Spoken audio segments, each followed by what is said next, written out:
Hello everyone, Lisa here, aka Crafting Diva. Thank you so much for joining me on my YouTube channel today. I hope you're all doing well out there, and if you're new to my channel, a big hello and welcome to you. Thank you for stopping by today.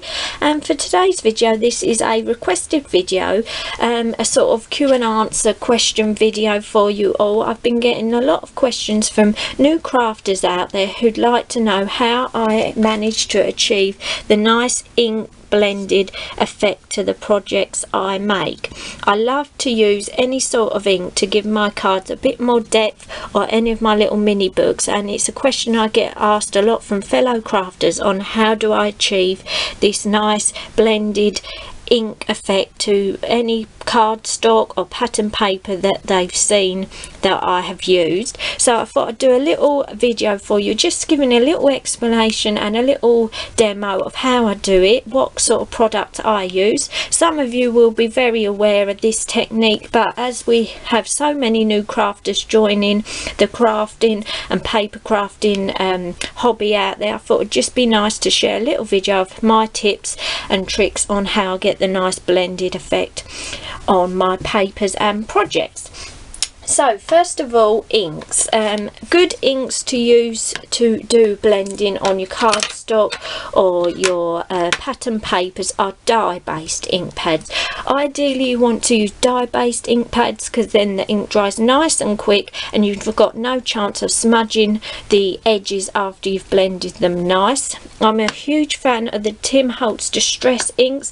These are dye-based inks, so they blend lovely. I also like to use these little Colour cube ink pads. They're really cute. These are pigment inks, but if you go very gently with them you can manage to get a nice blended effect, and it does dry reasonably quick. That is the only thing with pigment ink you have to be careful of, because it does take a little longer to dry. And what I like to do is I either get myself a glass mat, or I've made myself a little blending mat. You can easily buy a blending mat, but I just thought I'd make myself one. All this is a piece of cardstock with a bit of acetate on the top, and it's just a nice smooth surface that your ink will blend on easily. So I'll show you both ways I do it. Also, there's two tools that you can use for doing your blending. You can get these little blending tools here, nice wooden handle, circle shape, and you buy replacement little sponge that have hook and loop which stick to the little tool like so. Really great little tool for blending. I would recommend the circle ones more than the squares because you don't get such harsh edges when you're blending. So that's a blending tool. Tim Holtz do them, Joy Crafts, all sorts of different brands do them. And if you have a look in the description box below, I will try to put lots of links to different products you can buy that are ideal for this technique. And a new product that is everyone's raving about to do their blending with are called blending brushes. These are the new thing that everyone is absolutely loving to do their blending with, and I must admit I've got two new sets recently and I absolutely love them too. So these are a lovely brush, really soft bristles, and these are perfect for blending as well. So I'll show you a little how-to of how I like to blend. So I've got a piece of pattern card here, and what I like to do is find the colour I'd like to have round my edge. So I'm going to go for a distress ink, and this is Worn Lipstick. And what I like to do is, there's two ways you can do this. You can either take your little sponge applicator and dab onto the ink pad, and then blend a bit onto your glass mat, and then slowly start bringing the colour onto your piece of cardstock, and you just want to go round in little circle motions to blend the ink onto the cardstock, as you can see.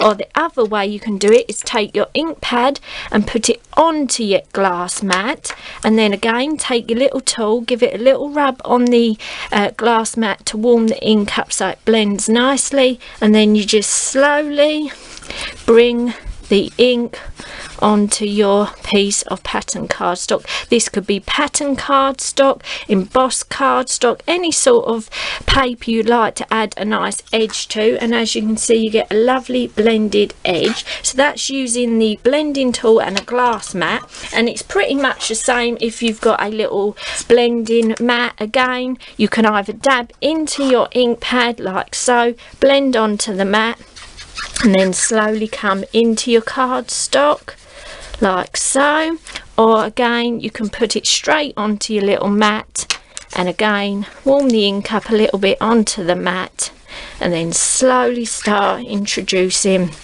the ink to the edge of your cardstock. So then you get lovely blended, and you go all the way round, and it just gives the cardstock a lovely piece of texture and a bit of depth to it. Another way you can colour the edge of your cardstock if you want more control is take a little blending tool and you can do it like this. So you've got a bit more control by doing it this way, so you can control how dark your ink goes onto the cardstock, or if you want it really dark on the corners, you've got a bit more of a control to how bright or how deep the colour goes. That's that way. Your little blending brushes are pretty much the same. You can either put your ink on a blending mat or your glass mat, and again you just get some ink onto your blending brush and then again just start bringing the ink onto your piece of cardstock. So really quite easy technique, but it does give your projects that little bit extra depth. Another thing I love to do with any die cuts I make, I love to take a bit of ink and just add ink to the edges. It just gives your die cuts a bit extra depth to them, really makes them stand out on your projects. And yeah, just really easy technique to add that bit extra specialness to your project. So I really hope you've enjoyed this video. Just really quick little tips on what products you can use and how you can blend your inks onto patterned or embossed cardstock. Great, another idea you can do with inks is make backgrounds with them by mixing colours together. And if you'd like to see a video of that, leave a comment in the comments box below and I'll see if I can film one of those for you. And if this is something you'd like to see, a sort of beginner's guide to card making and crafting, let me know and I'll see what I can do. Maybe I could do a beginner's guide to ink pads and explain all the different types of ink pads that are out there. So thanks so much for watching this video. Like I said, I'll leave as many links as I can in the description box below of places like Craft Stash where you can buy these products that I've used in this video. Really hope it's give you some tips and hints of how I like to blend ink around my cardstock and my die cuts. Love to read any of your comments. Thanks so much for watching this video and I hope to see you all again soon. Bye for now.